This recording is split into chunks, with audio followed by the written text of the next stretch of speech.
More detail for you now on that strike action that we've been talking about today. It's being taken part by hundreds of mental health workers in Manchester. And joining us this morning, Karen Reissman, the psychiatric nurse whose suspension triggered this walkout. Thanks for coming in again this morning, Karen. Hiya. So this is day what of the strike action? 7 and 8. 7 and 8. So it's a 48-hour strike. That's right.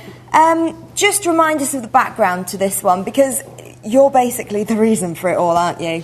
I'm a union steward and I'm part of a union that's organised to fight back against cuts in mental health services. There was a particular cut to community mental health services where I work earlier in the year that did cause a huge amount of anger amongst the members that I work with, because it would radically affect the service that we provide. And in fact, some of that change has gone ahead and has led to real chaos in those services.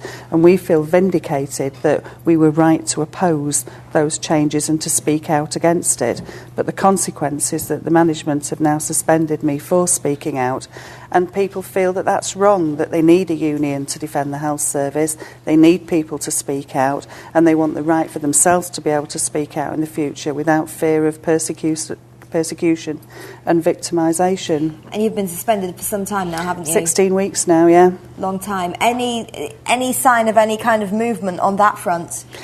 There isn't, no. I mean, we're still waiting to hear, and I mean, I don't understand why it takes 16 weeks to investigate and to come to some conclusion about it.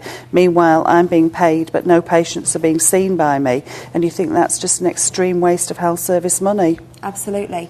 Do you feel like we're getting towards a deadlock now, where there isn't really going to... Both sides seem to be pretty firmly with their opinions and their views and not budging. Is there really going to be any kind of resolution? We're still hoping that there is sort of room for them to come to a resolution. We're not sort of, antagonistic. We want to sit down, we want to resolve this. I want to be back at work, and we want to deal with what are really quite critical problems in mental health in Manchester and sit down and look at some way forward to resolving that. And I think that urgently needs to be done. But I mean, you say that you spoke out about changes within the service that you feel had a detrimental impact on the way that patients are looked after. Now it's the strike action that you're taking part in that's having a detrimental impact on patients.